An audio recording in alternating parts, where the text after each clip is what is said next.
ya? Yang dibilang sama Kak Agus benar. Jadi kenalan dulu deh. Ada buka aja lah. Bismillahirrahmanirrahim, maaf ya dong. Jadi nama saya Rere, saya dari Papua. Jadi kebetulan Jayapura ya. Jadi kebetulan belum balik. Nah, terus ini apa nih, cerita apa nih? Kok bisa closing? Oh, closing. Ya nggak apa-apa, tebar aja senyum manis. Senyum Pepsodent gitu ya. Kan kadang-kadang gini, orang di samping kita nih, aku nggak kenal sama Kak Agus nih ya. Kita nggak kenalan. Nah, terus kira-kira kalau kita senyum, orang sebelah bakalan senyum apa pahit mukanya? Masih senyum dong, apalagi Rere senyum. Apalagi kalau kita udah nggak pakai kawat gigi ya kok.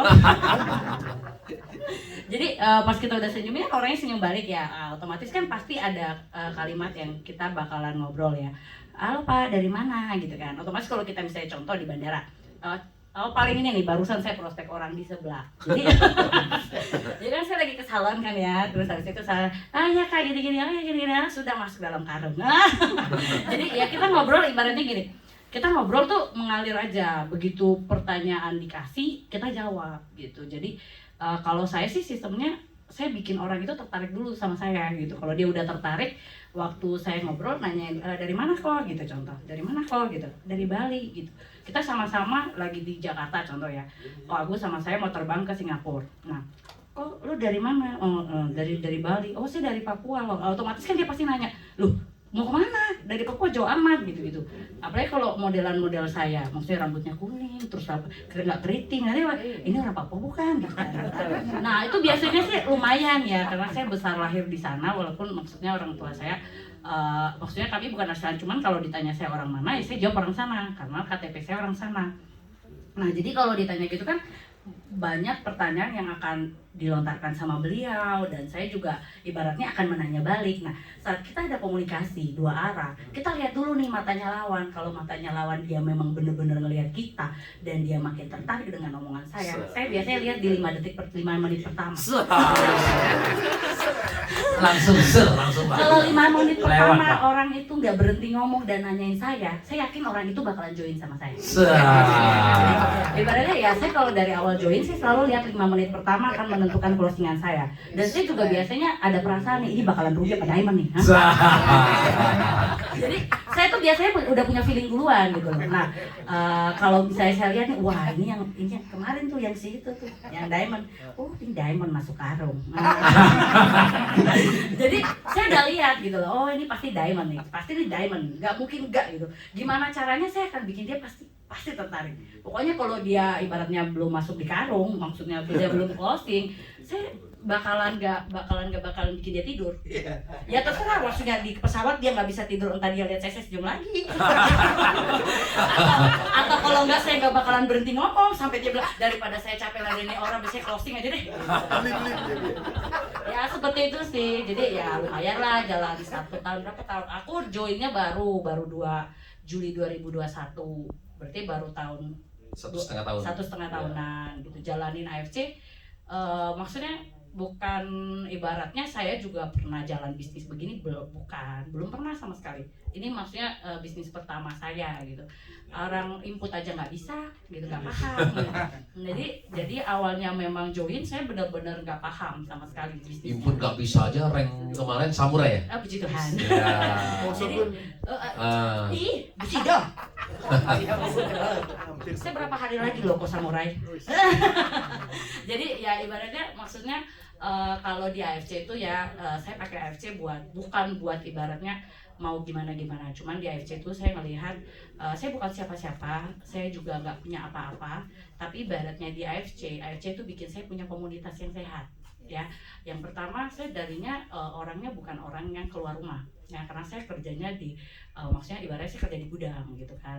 Nah terus juga saya bukan yang punya komunitas gitu, saya nggak punya ibaratnya teman-teman buat kayak hangout apa enggak. Saya banyakkan habiskan waktu sama family. Terus bisa bisnis begini karena saya senang lihat orang happy ya. Yang pertama tuh waktu pernah saya bantu orang ya, ibu guru gitu ya, income-nya dari 2 juta per bulan bisa jadi 80 juta per bulan. Entah kenapa dia yang dapat duit seneng gitu kan. Terus ibarat aku juga nolongin orang yang sakit, dari yang stroke 3 tahun bisa jalan, opa-opa, terus yang cuci darah bisa membaik, yang kulitnya hitam karena diabetes juga bisa cakep lagi gitu. orang yang flag bisa bagus. Jadi dari situ tuh ada kesenangan tersendiri gitu menurut saya. Jadi ya kita pakai AFC buat saling membagi, saling berbagi gitu, ya kan. Terus kan kita juga nggak, ibaratnya bisnis ya. Kalau bisnis kan kita bilang, kita selalu ngomong soal ibaratnya saya jual ini, saya pasti ada untungnya gitu. Tapi di AFC itu bisa ya satu harga semuanya ya. Karena saya kebetulan juga bisnisnya jual beli barang, maksudnya saya distributor farmasi itu di Jayapura. Jadi saya selalu masukin obat ke rumah sakit ataupun ke pemerintahan gitu kan, saya pasti ada untungnya gitu ya kan. Tapi di sini kok kenapa ini harga se-Indonesia Raya sama gitu loh. Nah, tapi memang bisnisnya kan sudah disusun sama Pak Ernest, Pak Niko, terus juga sama Pak Mike dan manajemen yang lain. Bisnisnya kita itu kita akan dapat keuntungan kalau kita bisa nolongin ibaratnya mitra bisnis kita, ya kan? Karena kita ajakin teman bisnis itu, kita bukan seperti kita suruh dia beli barang, enggak dong. Ya kan, orang sakit kita bisa bantu dia buat pakai secara gratis, ya kan? Terus orang yang misalnya juga butuh income, kita bisa bantu dia buat tambahan income, ya kan?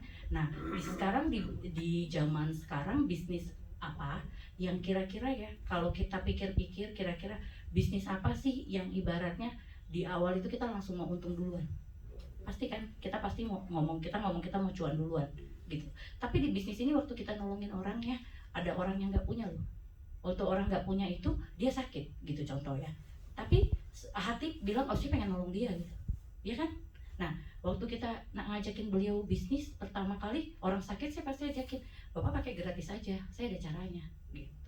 Ya dari situ kita saling berbagi, saling ibaratnya apa ya, yang dikasih di AFC itu bukan hanya sekedar keuntungan buat kita, tapi kan kita bisa bagi keuntungan buat orang lain. Dan yang saya suka di bisnis AFC itu apa? Gak ada tuh ibaratnya apa ya, kayak aku sama Kak Agus bukan satu jaringan gitu, tapi aku sama Kak Agus bisa friend gitu, maksudnya bisa deket gitu. Nah yang aku suka tuh di AFC tuh benar-benar seperti keluarga, ya kan? Kita di mana-mana bisa saling kenal, bisa saling ibaratnya kita nggak ngomong bisnis AFC aja ya. Contoh misalnya saya butuh barang apa gitu, saya pasti bakalan nanya, ini ada, oh ini ada loh, ini teman ini member ini, happy nggak kira-kira? Lebih cepet dong. Nah, bisnis jaringan tuh seperti itu. Jadi semakin banyak kita punya jaringan tuh bukan hanya ngomong AFC doang, ya kan? Karena kita kan gak hidup hanya untuk AFC, misalnya kita hidupnya untuk mati-matian di AFC, bukan kan? Kita hidup punya keluarga, punya teman, juga punya ibaratnya usaha yang lain, punya ibaratnya juga akan ketemu yang lain gitu. Jadi saya nggak berpikir kalau di sini tuh ada rival atau gimana. Ibaratnya gini loh, yang saya nggak ngerti diajarin aja. Ya, yang saya nggak ngerti diajarin aja, yang saya paham saya akan bagikan seperti itu. Nah ibu ini nih kalau belum join pasti join sama saya, karena dari tadi matanya tidak berkedip. Kayaknya kita sama. Benar nggak bu? Kalau ibu belum join